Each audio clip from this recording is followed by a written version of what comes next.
Hi, welcome back to another edition of Inside Great Lakes Sailing. My name is Greg Norman, your host. We have a really good show for you this week. We talked to a couple of guys who were involved in the family part of sailing, and after you hear their interviews, I think you'll understand why. We start off with Brad Boston from Doyle, Boston, up in Sarnia. He's not only a sailmaker, but an Olympian in '96 and 2000 for the Canadian National Olympic Team. And he's also a world champion and a national champion on a number of boats. We're going to get a chance to talk to Brad Boston a little bit about sailmaking and this summer, what he's been doing, and just a wide variety of discussion. We then get our chance to go to Grand Rapids, Usual Suspect owner, which is the new GP-52. Eric Weinsman is going to talk to us a little bit about what it's like to put non-professionals on a 52 and compete. It's going to be a really interesting conversation about a different approach to a boat that we all thought that you had to be a superstar to get on. Eric's going to talk a little bit about the process and his family and the sailing, and he's not new to sailing, but it's a really interesting concept when you're competing against the Windquests and Heartbreaker and some of the boats that carry a few more professionals. I think it's going to be a really fun conversation, so stay tuned to that, and we'll be back in a second. Welcome back. We're talking with former Olympic sailor from Canada, 1996 and 2000, and also a great sailmaker, Brad Boston. And Brad, I'm going to start this interview off with an interesting question. There are 4 generations of Boston sailmakers. You're the only one without a nickname, as grandfather was Spike, dad was Tack, unless that was his real name, and you're just called Brad. I just wonder if there was a nickname. Well, Spike's a nail, Tack's a nail, Brad's a nail. Okay. A number of boats this summer, and you've had a great summer so far. You were up in Harbor for You Got on the J24. You guys had a great race up there. Melga's 24. Melga's 24, and you had a great race up there. You're sailing with Curtis Florence, who's a friend, longtime friend. Yeah, since we were 13. Well, I was 13. He was a little bit older, but yeah.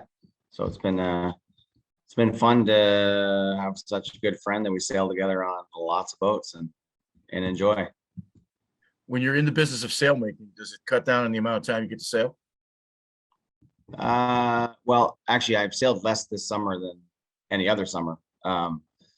We've found ourselves a little short-staffed this year, so it's been nonstop in the loft. And I have escaped for some regattas, but no practices or anything like that. I just kind of show up and they let me on the boat without any practice. So it's been a tougher summer because I feel like I've let some customers down in the sailmaking part, but I'm trying. So trying to fit everything in. All right, let me back up a little bit. Howard and Lolly started the sailmaking company, the Boston Sailmaking Company, in the 1920s in Mount Clemens. Were they Canadians living in America, or were they Americans who moved to Canada? Neither. They were Americans. And then my dad, he started this loft here. He was the only. He's actually a U.S. landed immigrant. Moved to Sarnia in like 1971, I think, 1970. My mom was originally from Windsor, so they moved up here and had the loft because my uncle kept the loft in St. Clair Shores, and my aunt had one in Holland, Michigan. So it was a natural fit, and I'm kind of glad because I love it up here. So, okay, you guys have been in Sarnia for a long time. Yeah, since the loft's been here since '68. Sailing family. You started the interview before we started talking. You was talking about your children having lessons. Is sailing just what happens as far as recreation goes in the Boston family? Uh, no, I'm kind of the wingnut. I branched out to a lot of different things. So I play a lot of hockey. I snowmobile, four wheel, fish, do all this. I try to do all this. Sailing and sailmaking slows it down. So same with my kids. They do sail training, or they do a lot of sailing. They like it, but I encourage everything else. So they figure skate, play hockey. Middle son fishes a lot. He's on a dinghy. Guy drives a Zodiac like no other 11-year-old. But I encourage being on the water, because if you're comfortable on the water, then you've got a life skill that carries on. If you don't sail, you don't do anything. I mean, you just have a life skill. So it's important for me that they're on the water. Did you know from an early age that sailmaking was going to be a part of your future, or is that something that just kind of you grew into? No, I thought growing up. I mean, I probably worked in here legitimately since grade 7, Right. and liked it. I mean, and as I also at that time, probably grade 8, I got into racing a lot more, and thought, this is something that I really should try and do. If you weren't sailmaking, what would you be doing? Yeah, is there any other sort of vocation in the back of the brain that you've ever thought about?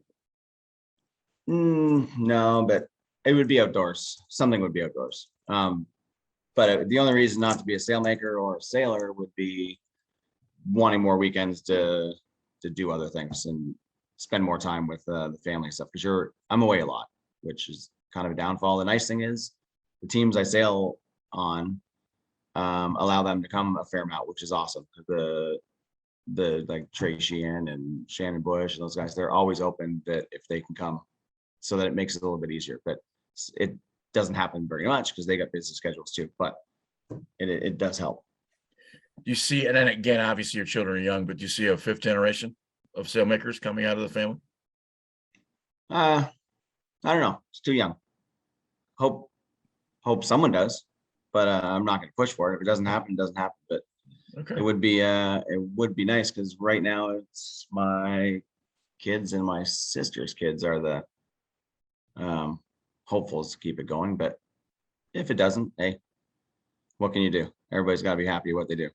When you grew up with father and grandfather, they're obviously very successful sailors. Do you learn more at an early age than the rest of the kids that may be in the neighborhood? Well, I think I did, because I actually sail with my dad. A lot of kids don't sail today. Like my brother, he chose not to. He sailed with a bunch of other close friends and stuff. My dad and brother's sailing personalities were different, where I stuck with them, and I learned a lot pretty quick, which was nice. And I mean, I'm still learning all the time, but it's one thing I did all the way up until my dad stopped sailing. Basically, is I was always sailing with him, so that helped. As an adult, do you have a sort of a memory in your brain when you knew this was the life and this was what you wanted to do in terms of sailing? And I always ask this question: is it avocation or obsession? Probably a little of each. But I don't know. One of my memories might be like we were pretty big in, not big, but our family was big into the S279 fleet. We still are. So that was probably the first North Americans I won. It was with my dad and a bunch of my friends. We're young, like 15 or 16. So, and he was just sailing with us, and I think that's when we won our first North American. So that was probably the first one that was really exciting. Okay. I think. Growing up, what was your favorite boat? All of them. Okay, let me ask you a better question. What were you more adapted to, say, as a teenager? Small boats or big boats? Well, as a teenager, I was sailing a lot of lasers, and I enjoyed it, but I also enjoyed jumping on everything that I could. So I would never call myself a dinghy guy, and I wouldn't call myself a keelboater. But at grade 6, I was taking our Kirby 30 out for sales at lunchtime. So my aunt would show up, and what's that? Did your parents know that? Yeah, they did. Okay. My aunt would show up. She would held me untie, and away we would go, and I'd motor her back in and went back to school. So The reason I'm asking is that there was a twinkle in that eye, like somehow you were, kind of taking a lunch break and taking a big boat out. right. I just, Yeah, as a no, sixth so I grader, mean, that's a big endeavor. yeah, and so it's like I said, my middle son, Cam, he is equivalent. He not that I was sorry, not that I have some great ability, but at right now, grade 6, he could motor a boat out of the well and bring it right back in. So and have no issues. I mean, so it's fun. So those are my Now, memories. most sixth graders or seventh graders usually don't go on lunch sales. That's something that, so that you're kind of casual, and I get that part of it, but the sixth graders that are taking lunch sales are probably more obsessed than not. Is that fair? Well, maybe, yeah, but obsessed with the outdoors and things. Okay, but you obviously loved it even then. I mean, to the point of, again, taking a lunch sale, it kind of tells a little bit of the process. So did mom, was dad, I guess maybe mom or dad, were they sort of quiet about your process, letting you go about your business, or were they more stage parents? No, definitely quiet. My Okay. mom came from baker family, like they were bakers, Right. and she probably didn't even want me to be a sailmaker. This is my guess. Now she was never going to stop me, but it's a lot of hours, and it's not always the greatest money, but but we're doing well enough that we're making a living at it. And my dad, yeah, he saw that my brother and myself, that we're pretty good sailmakers. Of course, he wants to keep us coming along because this is what he built, right? Well, Right. his dad built it, and then he built this one up. So yeah, it was a split. There was never a push for us to do this, but like I go away sailing. Well, I sail a fair amount, not as much this summer, but I do sail a lot. And when I come home, the very first thing I do is get the kids and we go back to the club. I mean, this is everything that I have here is my hobby as well. So like we've got a little power boat that it was the only way I could get my wife down there when I'm not there, to have some kind of base camp, because I'm not ready. I wasn't ready for a cruising sailboat yet. That's the next step, I think. So we have an SR-33, and I've got a Shark, and Lee Shuckero and I and Eric Firegrass at Viper. We've had 5 Vipers. But when I come home, it's like straight to the boats. But the SR is not the most comfortable thing in the world when you're raising kids for my wife. So I bought this little power boat, and it really works. They come down, it's like a base camp. It's called Dock Box because it doesn't leave very often. And it's like the center point of everything, and it just keeps everybody by the water. There's kayaks, there's nephews, there's everything. So it's a hobby to come right back to it. You represented Canada in 1996 in the Canadian Olympics, Canadian Olympics, on the Canadian national team for the Olympics on a soling. And was that your first sort of international competition? That was the first Olympics. I started sailing with Bill and Joanne Abbott in 1993. Okay. End of 93. So my very first big one was we did Cork and stuff. It was pretty big it was a big Olympic class thing. So there's a bunch of boats there and stuff. But my very first big regatta was the Worlds in Helsinki. I think that was in 94. So that was the first time really going overseas and sailing against 80 something other 27 footers. So that was probably definitely the biggest thing I've done at that 96 Olympics, and then 2000, obviously you're sailing for your country. That's everybody I've ever interviewed in any sport that's represented their country, there's just a different tone. Is that fair, having you've gone through that? Yeah, I mean, in fact, the sailing part, because we did so many regattas building up, was almost the same. But we were a little more weirded out by the whole thing when we got the Olympics, because we weren't having a very good one, which at that time we were in light air. We were one of the top boats in the world, and it was kind of light, and we just weren't doing very well. So we just weren't all that relaxed. So we went golfing. and went golfing, maybe had a drink or two. Nothing crazy, just relaxed, and went out and won a whole pile of races and got into the finals or into the quarterfinals actually. So it was just had to break it up maybe. And I don't think I don't really, the pressure really doesn't normally get to me, but it must have been enough that all three of us weren't sailing great. And so we just need a little break. And luckily there was a break in between in the middle of the games, and came back and sailed pretty well. Where was the 96 Olympics held? I don't remember. It was Atlanta. So we sailed in Savannah. Okay. And then obviously, where was the 2000? Sydney. Okay. So I guess one place where they're very understanding of sailing, and I'm not saying that they're not. Ted Turner obviously is from Atlanta, so they do a number of things down that way. But of the two, what was your most favorite? I mean, they both had neat things.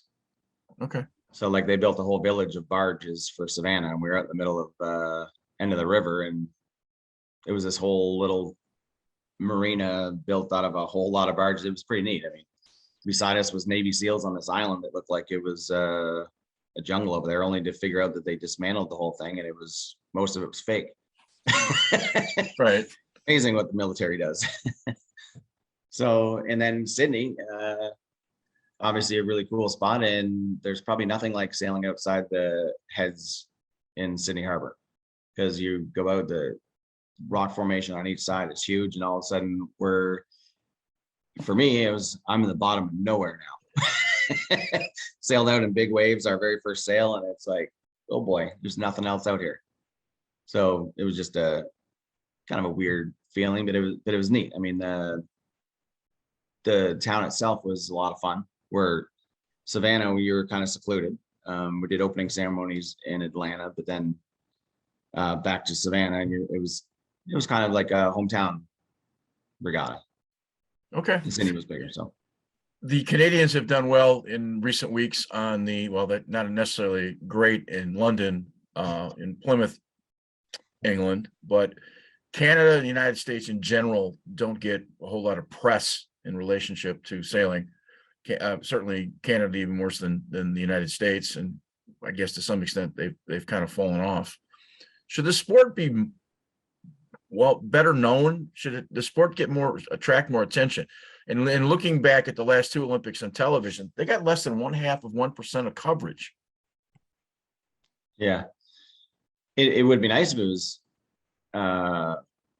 better known in the U.S. and Canada. I always call it, because I'm a border town and my family's American Canadian, so I'm always like a North American guy. Okay. So it would be better if North America is more publicized, because there's a lot of people that don't. When I talk to a lot of friends all the time, a lot of them don't really understand. I'm like, come on, let's go. Come on, come with me. Come to the water. Let's do something, because we have the greatest water in the world here. So, and if they don't know, and I've been around these guys my whole life, that if they're not catching it, then anyone that's not around water is having a harder time. So it would be nice if there was some way that we could keep pushing and publicizing and opening people's eyes, because especially the Sail GP now, I mean, if you got all these people that watch NASCAR and Formula One and everything else, this has to interest them, because these guys are hanging on and just going, right? So heck, once in a while they're falling off the boat at 45 knots. So it's got to be exciting, but we just got to figure out how to get it to the mainstream North American people. Yeah, I've said this on a couple other shows. We were in Chicago and just surprised at how poorly the press covered the sport, and not even knowing the sport. And I don't have a problem with reporters who don't necessarily understand the nuances, but some of the questions were just sophomoric at best. But you mentioned water. Let me ask a question. In terms of Sarnia, does Lake Huron give you any advantage, disadvantage, or is it just another body of water? Did it have something special that makes, or is it just water that, like any other body of water? No, it's just like any other body of water, but we're kind of lucky here that we don't have a lot of weeds, because it's fairly deep. So our sailing, you're not dodging a lot of weeds and stuff. So it'd be a really good foiling. lake, but we don't have a lot of foiling boats here. But yeah, it's just another body of water that is blue. Okay. You have some great success on a Viper 640, and you have to explain to me what that is, because I'm not familiar with that boat. It's a 3-person sport boat, designed by Bennett, and you probably know the VX. That was designed after the Viper. He took some things that he didn't necessarily he took some things he wanted to improve on in his eyes, and built the VX, which VX is really cool, fast boat, but if you're on the bigger side, you're sailing with 2 people. Where the Viper, if you're on the bigger side, you're sailing with 3, and you could possibly sail with 4. So some of the changes were really good. And it's great to have another boat like that, but Viper suits us. So it's a pretty wide 750-pound sport boat with a pile of sail area, and it's nice, competitive fleet. You've had FAR 40s and S2s, 7.9s, and a variety of boats. Is there a favorite boat of all of them? If you're stuck with one boat left to sail for the remaining decade, is there any thoughts on that? It's a hard question. It's a hard question, because I've been trying to figure out in my own mind, what we move to from the SR, that I can get rid of a powerboat and get rid of something and have kind of a cruiser racer, because I get lucky to sail with a lot of people. So I'm not exactly sure. I'm searching. Okay. What my favorite boat, because really, like I said before, I really do like almost all the boats I sail. So there's something about them that I like, and there's nothing that just stands out saying this is the best thing in the world. Now, when you get on a FAR 40 and you go upwind and it's 10 knots of breeze, that feels pretty good. And when you jump on the Viper and it's blowing 20 and you're ripping downwind, that feels pretty good. Okay. But both boats aren't practical just to go for a sail. So I don't know. I don't think I have a favorite boat. I could say the S279, because I've sailed them my whole life and I've been pretty successful at it. But it's not the perfect boat. So have they designed one yet? What? Oh, the perfect boat? Perfect boat? Maybe one of these Wally things. Okay. All right. But I've never been on one. We're working on these IC-37s that Melgus is trying to make a big deal about, and I had a chance to get on one, and they're pretty nice for what they're designed for. It's almost like a mini 52. It really is. Yeah. And I haven't been on the Melgus 40, but it's similar in nature. But it just seems like the 37 is a little bit. But then you get into it's $400,000 with a trailer, so it's not the everyday guy that's going to go down and buy a new boat and take it out with no opportunity. So sailing is still an expensive sport, and I think that's part of the reason that it's where it's at on the landscape. I think that's a fair statement to make. Yeah, new boats are expensive, but doesn't mean you can't go. The average person can't go and buy a $5,000 sailboat and have the time of their lives, right? So right, heck, we built the shark fleet here, which almost growing up cringed, because it's like a Cal 25. I know everyone in Michigan's gonna love that one, but right.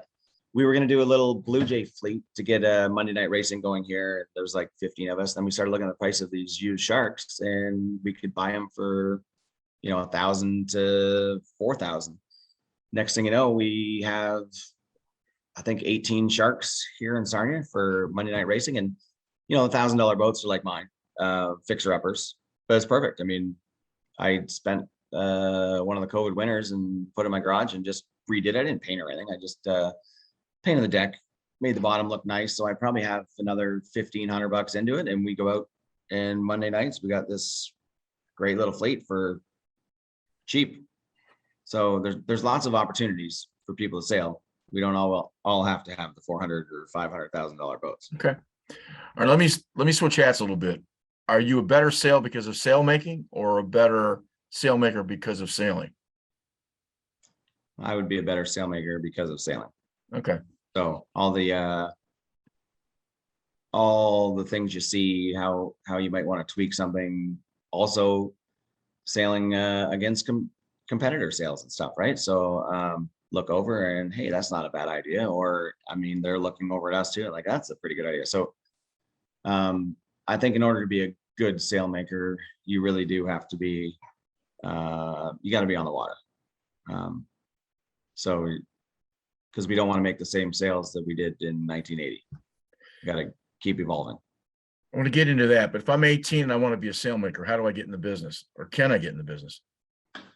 Yeah, very easy. I mean, sailmakers are short supply. So basically you go figure out where you want to live. I know 18, you probably start at home with a local person, and then figure out where you want to be, and just find a loft. I mean, ours is at 120 Michigan Ave, so come on by. What do I need education?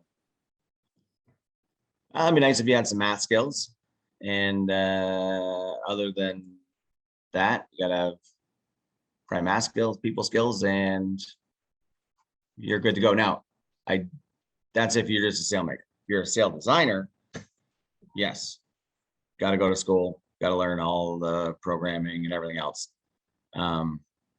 So that's completely different. But if you want to be a good sailmaker, you just need to be a hands-on person that is willing to put the time in at first to get to know every great job and bad job of sailmaking. I mean, I still do them all. So I'll be taking a leash, an old UV cover off a sail and stuff if needs to be done. So that's about the worst job there is in sailmaking. But why? Yeah, tedious, Okay. rotten stitches, just trying to get them all pulled up clean. You're on your knees. It's about the worst part. Okay. Are you a sail designer as well as a sailmaker? No. I can tell them exactly what I want. But I am not. I'm good at putting sails together, running the production side of things, and Okay. that we've always had. My dad's been, and he still is, like, he's our main sail designer, plus the New Zealand guys and like people like Judd and stuff. So, but we're still like a full production loft here. But my dad does do most of the computer stuff, and then through Tack and I just shaping things where you want to.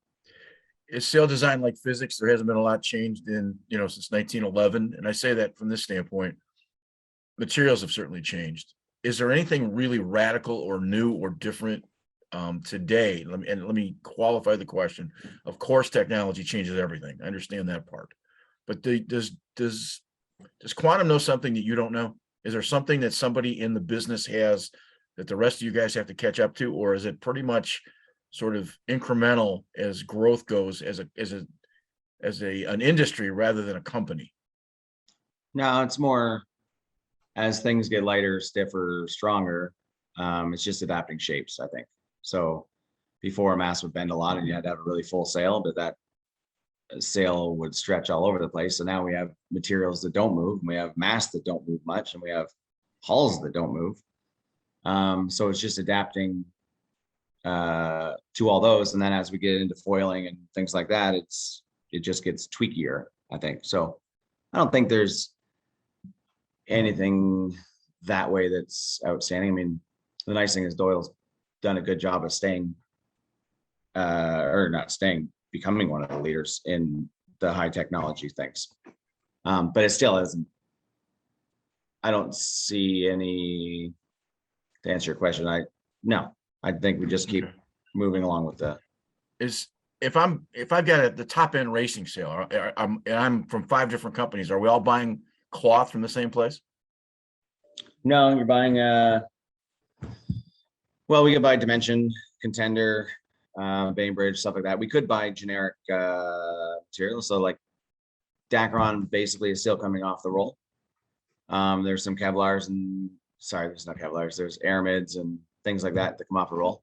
Sail cloth or spinnaker cloth comes off the roll. But other than that, we all have our own processes, like the Stratus plant, North's 3DI plant, Quantum is the Duratec, I believe. UK has their own. So we all have our own processes that use the load path technology. If I'm a consumer, should I care about cloth or should I care about the recommendation you give me? I think you should do your research a little bit. I mean, you don't have to spend a week on it, but I do think it would be nice if instead of coming in like, okay, I'd like a Dacron sale, and you end up leaving with a Kevlar sale or an aramid sale happens, just because, or it goes the other way. You might steer them into you do not want a laminate sale here or a high-end sale. You just need something to get you going every day. It would be nice if people were slightly more educated before they walked in, so that it's easier to help them make the proper decision. Percentage wise, how many people know what they want? And then here's the other question. How many people come in thinking they know all kinds of stuff that don't have a clue? Not a lot of people come in thinking. There's probably only 5% of people think that they know everything. Okay. And hey, maybe they do. Maybe we're going to learn something off them, right? Right. No, I get that. And so here's a very specific question. You obviously have different kinds of sales. You have cruising, you have racing. I come out of the sailing, this ski racing world where the best skis are always built and tested with racers because they're the ones pushing it to the edge. If I'm a cruiser, why would I want to not buy a racing sail? Well, it's a good question. So we do most of our cruising sales off of racing shapes. And we try to do most of our we have a couple high-end furling Genoas that are off racing shapes. They use better radial Dacrons and stuff. So it just basically comes down to, at that stage, it comes down to what people want to spend.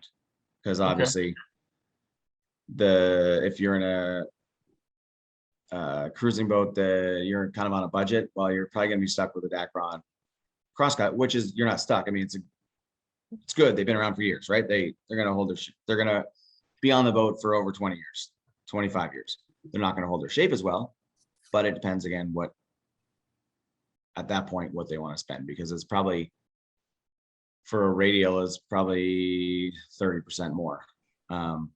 But if they care about lining up against their buddy and drag racing up the lake a little bit, that's probably what they'll do. Okay. I think a lot of it has to do with budget.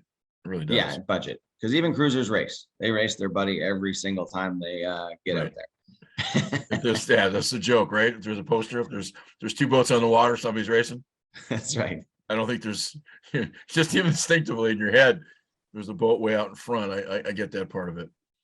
What could cruisers, and I guess this will be the last question on the sailing end of it. What can cruisers learn from racers?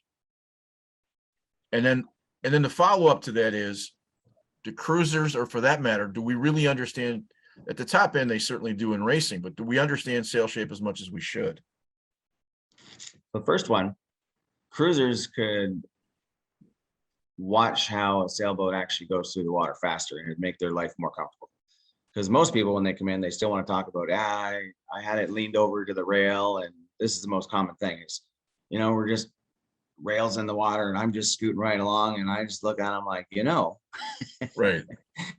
If you straighten that thing up a little bit and made your sails a little bit flatter, maybe a little backstay or ease the sheet a bit, you're going to go a lot faster. And they just kind of look at you sometimes and they're like, no, really, the flatter you can make it powered up, the faster you're going to go, and the more pleasant on your boat. So your people you're bringing out, you just said your wife doesn't quite like the breeze. Well, it sounds like to me like you're tipping the boat over. So let's not tip the boat over too much, and you'll probably go faster, and you will go faster, and she'll have a better time. So that's the most common thing probably that they could learn from the racing people. I asked that question because one of the things that I go back to Sail GP, and it's also true in the 52 fleet, they're all sharing their information with each other. Which, if you and I are playing against each other and we're Cal 25s, we're not going to share anything. We're going to try and beat each other. But the reality is the fleet is faster, then everybody else becomes faster because of that process. Yeah. And at the highest levels, if they're sharing the information, it would seem to me that we could learn something from those guys that maybe isn't translated as we've come farther down, because competition gets in the way of it's almost stupidity, but it's the more you know, the faster you go. Yeah. So it's when people come in and they talk about their sailing experiences, and then as you just keep talking and you figure out how they're sailing and you just give a couple little pointers and then you can see it.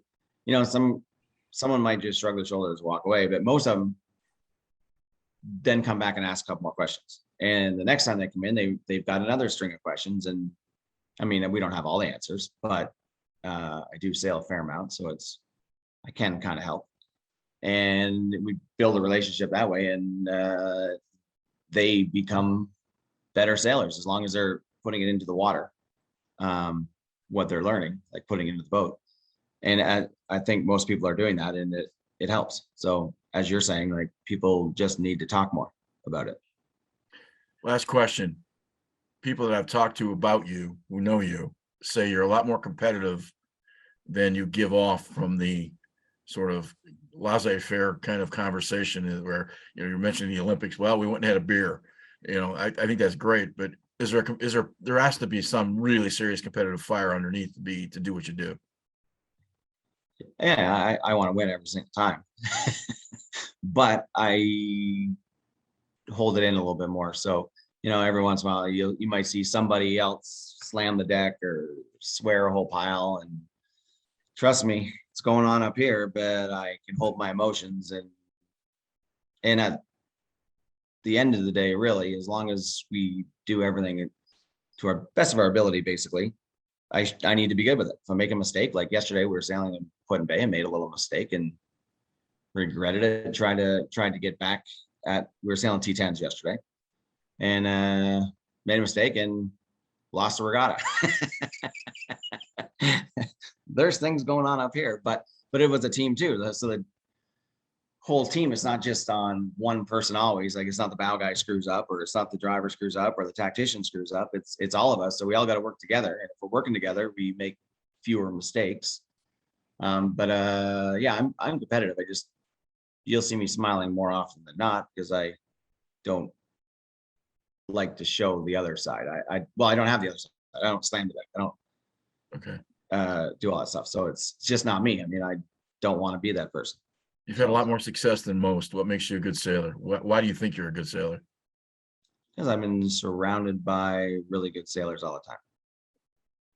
Okay. So osmosis doesn't mean that I just get on a boat with really good sailors. That doesn't mean that at all. I really enjoy jumping on a boat with like certain classes have a little less experience and stuff, and helping them out, and that becomes really fun.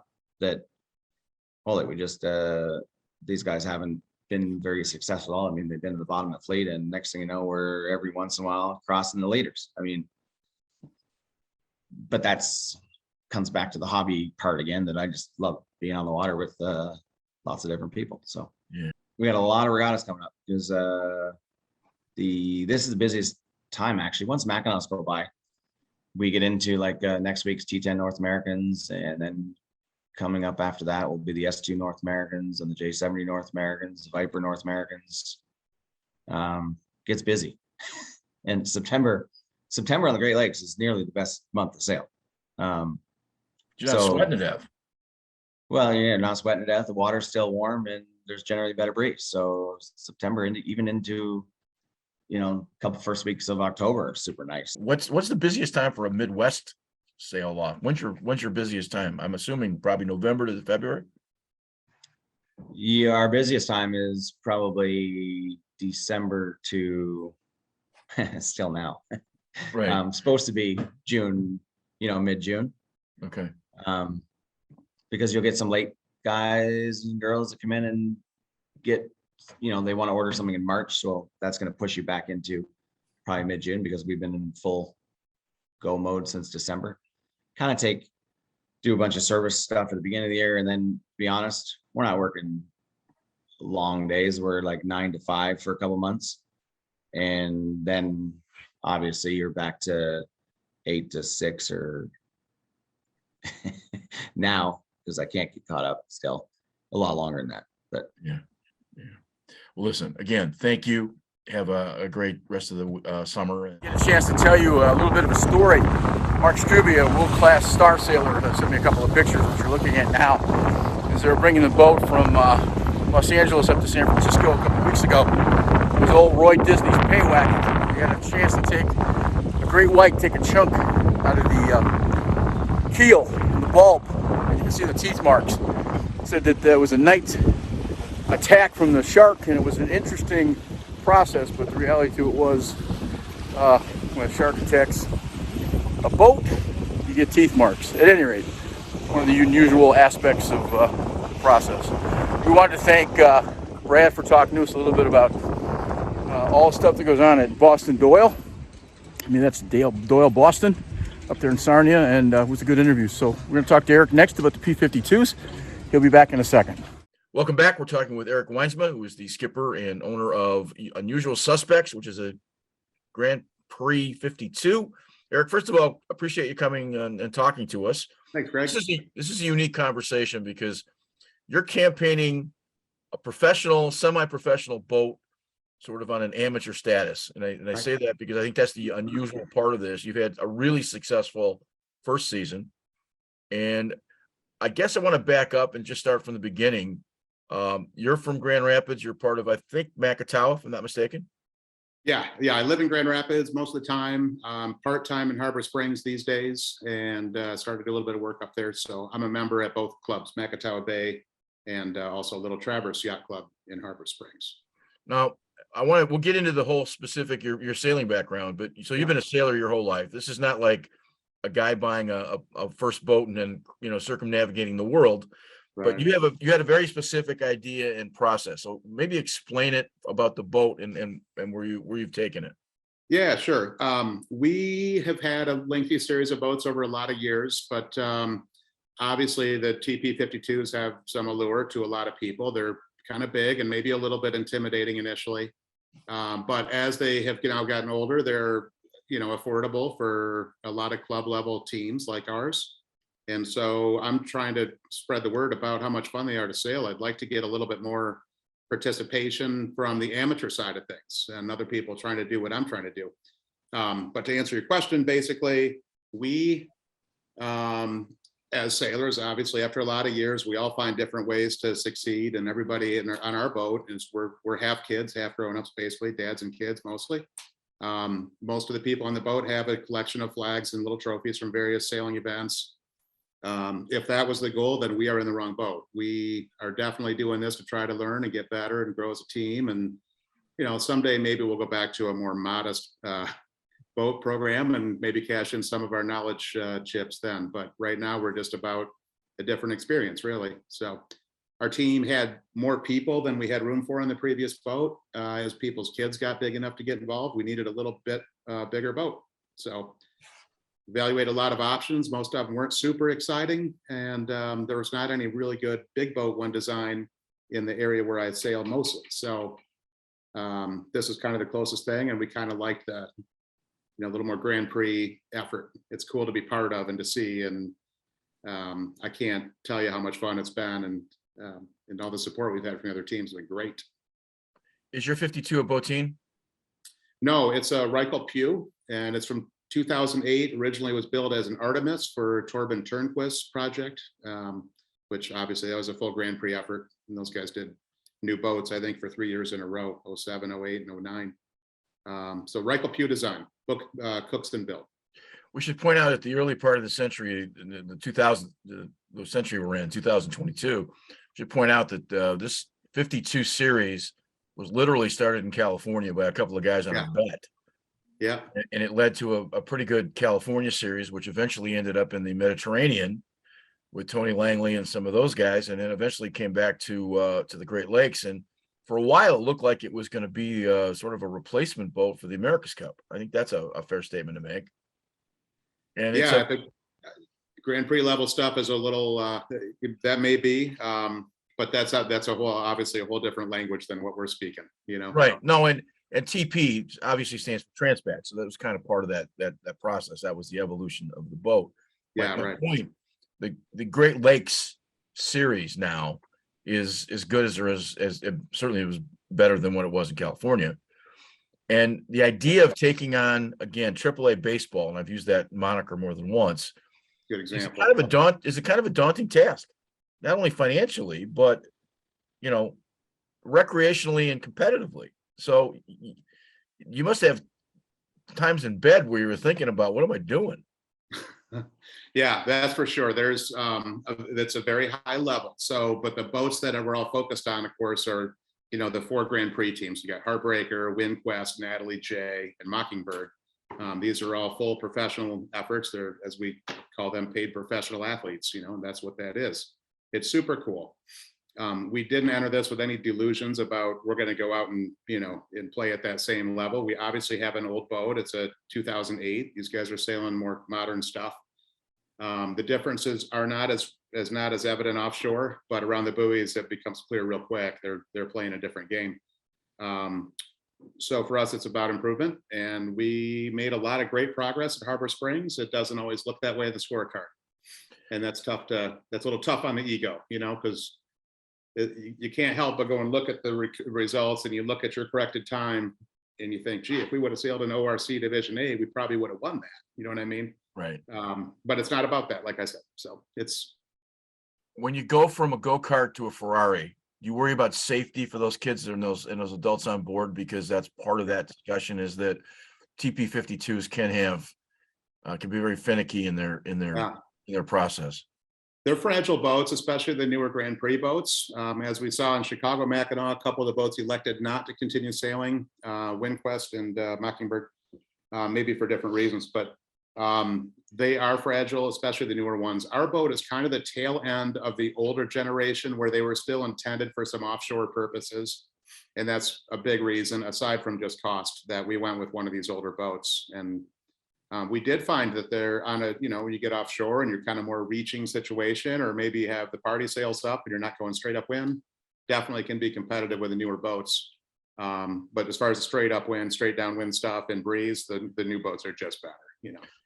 Briefly explain your sailing career, because it's not the first time on a boat. Obviously, you've had a very competitive career with a lot of other boats. So when I say that you're stepping on this Ferrari for the first time, it's not like you weren't in Formula One cars before, you know, Yeah. analogy. So you have a great extensive background as a sailor. Yep. So it started off just sailing Hobie Cats and windsurfers off the beach, basically, in my youth. And then it's just kind of started from there, sailing J24s at a local club. And Nelson Merrick 36, the old Rush, was my first boat. And I believe that was in 1995 I bought that. So that was a great start. Great boat with an awesome rating. We won a ton of events with that thing. Migrated from there to a Nelson Merrick 50. That became a pretty big chore for me at a time in life when I probably didn't have the time to dedicate to it. So went back down to like a 36-foot IMS boat eventually, and then a couple of Mum 30s. Fairly serious Mum 30 effort, and then a very serious Melvis 20 project with Wally Cross, who you know very well. Yeah. So Wally and I did the Melvis 20 thing, and then my kids were big enough to start sailing, so we bought a FAR 40. Did that for a few years. That was great. And then a FAR 400, which you saw this weekend up in Harbor Springs, or both the Mackinac races, sailed by the Oak Cliff kids. So that boat was given to them, and that's they're having a good experience with that. Onto the 52. So the 400 really was like a mini 52 in a lot of ways. It had a pedestal. You're doing string drop takedowns if you want. The similar, you know, the roles on the boat were the same, but yes, the loads are bigger. Safety gets to be more of a consideration. We do take the safety protocols pretty seriously. If you were in Chicago on the dock, you would have seen a lot of moms standing around watching their kids take off on a TP-52 that's bound for adventure, but into a lot of storms, because that's what it was. The Mac race was wild. We had, I think, good practices and systems in place, and just kind of executed the plan and kept it safe. Lived to fight another day. How long have you had the program, and how long have you had the thought of the program? And I say that because I would say in the last 18 months, the cost of the boat, any of the 52s, has come down dramatically. There was a ton of boats in the, you know, $800,000 to $1 million range, and now you can buy, again, 2005, 6, or 7. You can find them under 500,000. Was that a consideration as part of that process?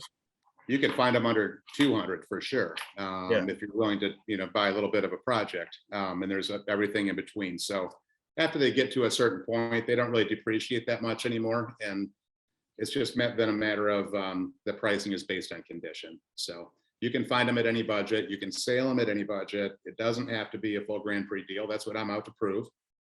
We'll see how successful this is in time, but You can sail them affordably and simply if you want to. There are racks and racks of used sails available for, 10% on the dollar, and a lot of them have less than 10 hours. Just because the guys over in the Mediterranean are, they don't use them for very long. So the sail budget for this boat is very small, really, when compared to like my FAR 400 even. Those Okay. sails are a lot more money. Okay. When I talked to Dr. O'Neill, who has Natalie J, I said, did the wife have to approve the budget? And he said he didn't ever present the budget because it'd probably still be on another boat. But Yeah. when you go through the budget process, was it what you thought it was, or did you think it would be more expensive? I'm not going to get into, Yeah. I don't want to get into specific numbers because I think that's nosy. Right. But my point is it more than you thought, or are you on budget? Or work? Oh, I mean, I would drive myself nuts if we had a budget and we're trying to stick to that, I think. So we don't have like an operating budget per se, but we have a comfort level that happens inside of me. Okay, And, fair enough. and to answer your question more directly, yes, it's less than I guess I would have anticipated. Storage fees maybe are a little higher in the winter. My slip is the same slip that I had for my 40-foot boat at Macatawa Bay, so that doesn't change much. I guess you got a few more lunches to buy or whatever. It's not a meaningful difference. Okay, go back now. You're keeping it in the water. You're not taking it out after every race. No, we sail beer cans. We're Wednesday night local club sailors with that thing for sure. Oh my God, what an advantage you have over everybody else in the beer can races. We hope that that's the eventuality of it. We were late to get in the water because the boat was late getting here from Italy. So we didn't really get sailing until late June. So we've only done a handful of beer cans, but we'll be getting back into that here next week. We just got home yesterday from Harbor Springs, so we're not going to sail tonight. But yeah, we'll go back to our regular Wednesday night program. Oh my God. Big No, that advantage opens up. for sure. What's that?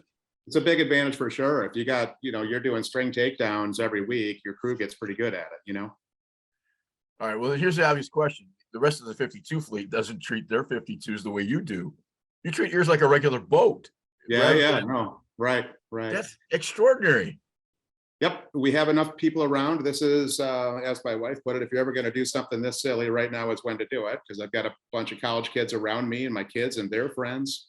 So getting deliveries done, we just all take turns. I'm on all the deliveries myself. It's not a Grand Prix deal. We don't have, I would say we don't have full-time people year round. We don't. We have one full-time college student who takes care of the boat. His name is Bryson Huff. He's a magician, does a fantastic job. He has every system on that boat working all summer long. And I don't think a lot of those boats can say that. So that's a big help, but we do sail every week. One of the stories that we had last week, Eric Sellers on a J111, he and his daughter had won the Mackinac double-handed, and then they came back and did a great race and won the Chicago to Mac in that category.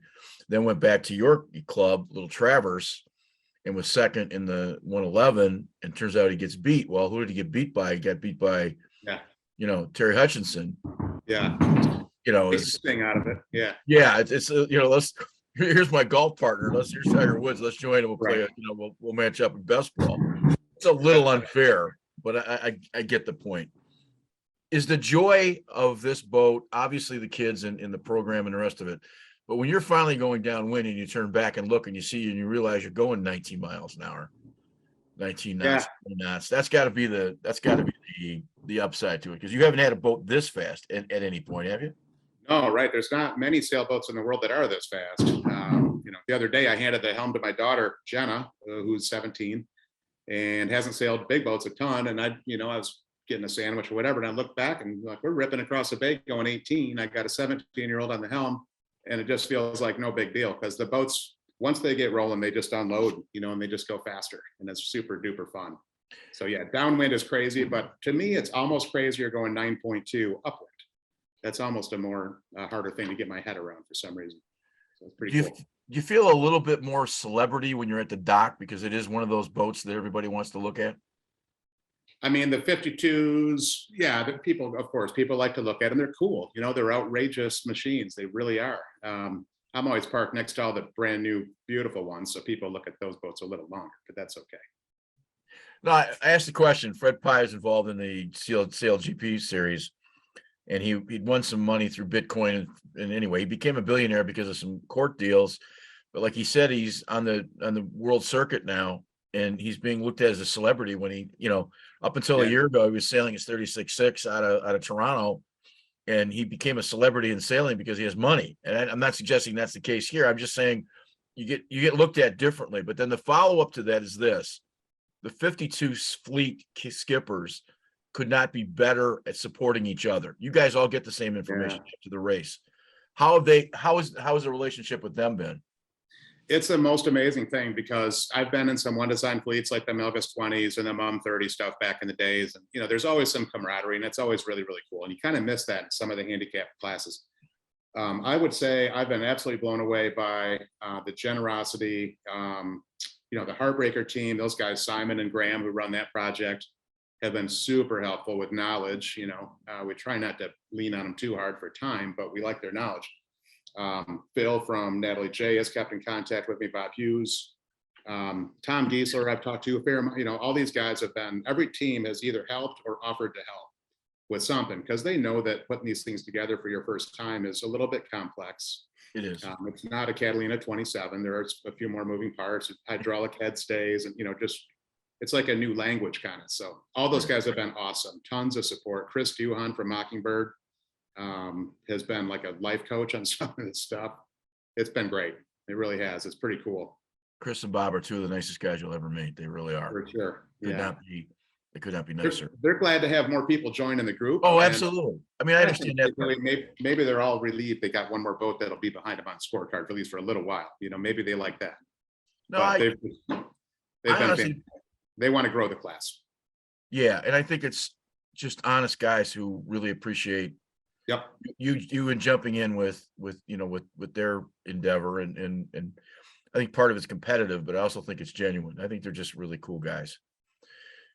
Have you learned anything about with all your experience? Have you learned something from the 52 that's made you a better sailor if you step on another boat? Yeah, for sure. And that was probably more evident this weekend than ever before in my life, honestly, because the 52 guys, what they do is at these events, every morning they have a debrief, and what they're looking at is the previous day's sailing. Because Farley Fontenot from Quantum, Tom Burnham, Ed Baird, all these guys are here, right here in Little Harbor Springs, Michigan. They were here.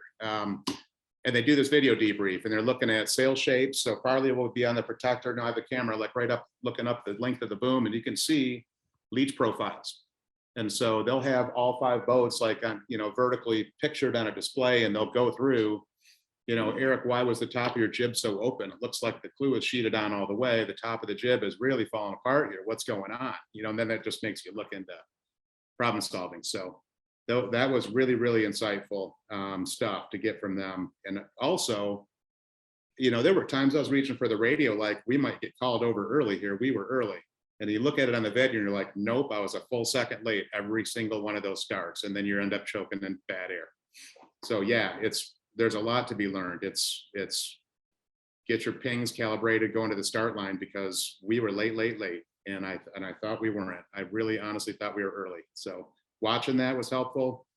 And then Farley's whole discussion about leach profiles, the way your sails are set up, the way your rig is tuned. It's just a plethora of cool information to learn. And all those guys have been super generous. The trimmers on Heartbreaker were over the dock every day saying, hey, what about this? Let's look at that. Just really cool stuff. A lot to learn. And if you watched your boat through the season, you progressed. There's no doubt you progressed in terms of times against the rest of the fleet. So you had some serious improvement, and that comes from the experience of being on the boat. Got a long ways to go, but yeah, it's super fun. I would be remiss to suggest one of the pictures you have Ron Sherry, a world-class ice boater, certainly a world-class sailor as well. Ron's an amateur, but that is a educational resource that you brought aboard. Talk a little bit about Ron's experience with you guys. So I think I might have mentioned to you earlier, but Ron and I did a Key West regatta together. I want to say 1999. Louis Call, Ron, and a bunch of my regular goofballs. But he's just super fun. He brings a lot of energy to the team. We have a lot of knowledge. We have some, a good amount of experience offshore, but we needed a little bit more intensity maybe, and a little more assertive approach on going through the speed loop. trim and sail setup. We have a tactician, Chad Huff from Quantum Sales, who's been fantastic. One guy can only do so much, and to get the kind of the monkey off his back in terms of boat speed, Ron was kind of the guy for that. I was able to persuade him to join us. It's been an amazing thing.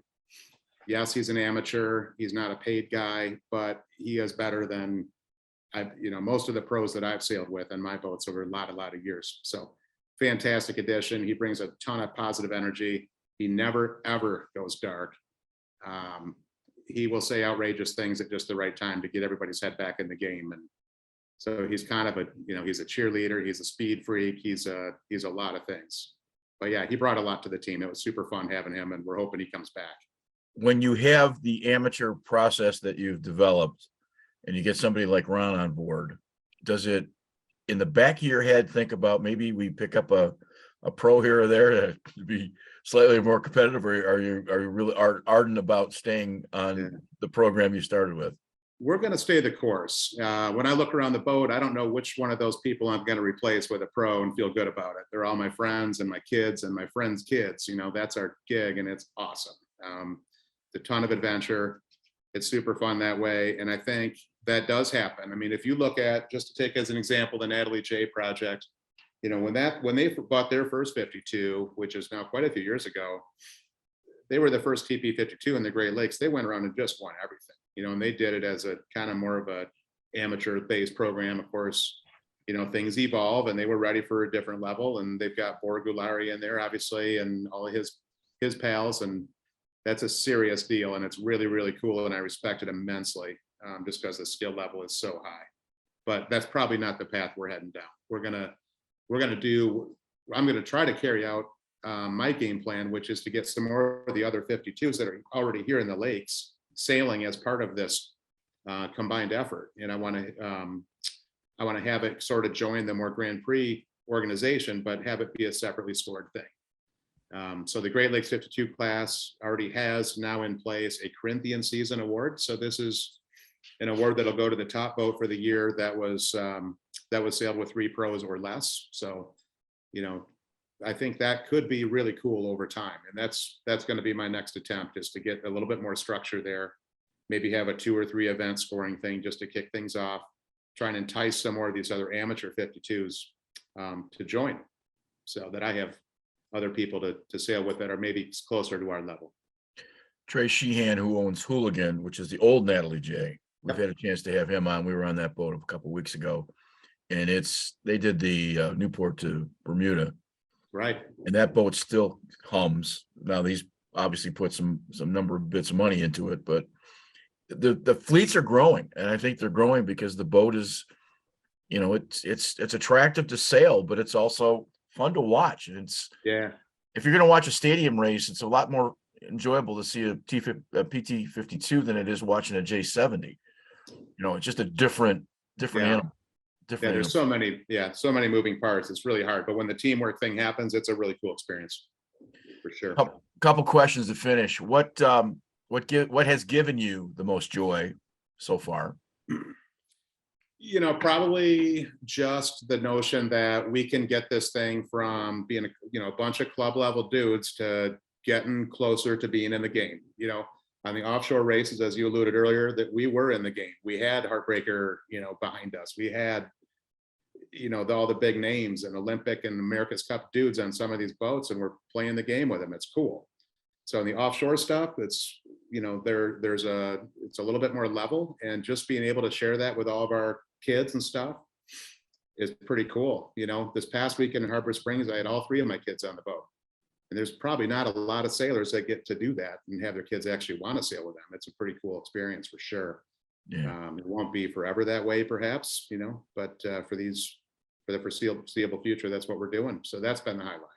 Well, I think when people hear this interview, they'll be shocked by the idea that you still got it at your slip and it's floating in the lake. Oh, yeah. and you're still hanging around. I mean, obviously somebody's cleaning the bottom, but this is a different approach than anybody else in the fleet, certainly to say that. Yeah, it may not be the smartest thing, brother, but it sure is fun, and we're going to chase it. So, but there's a serious talent at Macatawa. There really is. There's some serious talent at a lot of these local clubs. I was watching the Northern Michigan fleet, the little antique boats that they sail up in harbor, you know, the NM class. And when you look around there, you got Adam Lowry, George Pete, and, you know, there's some big names at a lot of these local clubs. Matt Cassidy is, you know, the Quantum guy. He's from Little Traverse Yacht Club. There's some serious talent. Holland has a great racing program, no question about it. I think the point I was trying to make is that I think it gets, and this is again a thread throughout the 80 shows we've done. I sometimes don't think we recognize the talent that's here, but the second part of that same thing is this show has been a little bit of a opportunity because we cover the sport so poorly in the Midwest. Not necessarily true on the West Coast and the East Coast. I think they get better press, but I'm just remarkably shocked every time I have a conversation with the talent that's here. And I say that as a cruiser, and so I get a chance to talk to somebody like you. This is like a lark, but this is, I mean, there's some, again, we go back to it's serious talent. It's there. It is. And it's, you know, I was laughing about that with the guys the other day because, you know, we had the GP-52 class party was at my house on Saturday up in Harbor Springs. And I just was looking around and like, you got all these, you know, full on Olympic and, you know, just seriously talented people all in Harbor. And I thought, you know, these guys are all here for both the Mackinac races too. And the joke was, are there not already good enough pro sailors in the USA? There's all these Kiwis and, right, you know, Brits. I mean, there's guys from all over the world that were here just for the silly 3-day thing in Harbor Springs. It's pretty funny, but yeah, there's a lot of good local talent as well. What's left of the 52? You got 1 or 2 events left for the season? Yeah, we have a small event that I think we'll do next week. It's called the Clipper Cup. It's just a day race from Muskegon, Michigan to Port Washington, you know, just to keep it fun. And so we'll probably do that. And then we have there are 2 more TP-52 class events, the Bay Harbor Cup next week, which I'm not doing, and then the season championship in September at Macatawa, which we are doing. And then so that's it for the season for the class. And then I'm going to go to work on trying to recruit these other boats. I just was jotting down the list here. There's potentially 8, you know, kind of more amateur TP-52s already here in the lakes that, you know, I want to try to get these guys rallied together so we can create our own little mini circuit, you know, for more club-based kind of sailors like ourselves. And obviously still sailed against all the Grand Prix boats, which is super duper cool. But maybe if we can get a little bit more of an organized format going, we'd get these guys on board with the program, and it could be fun. So that's what's next for us.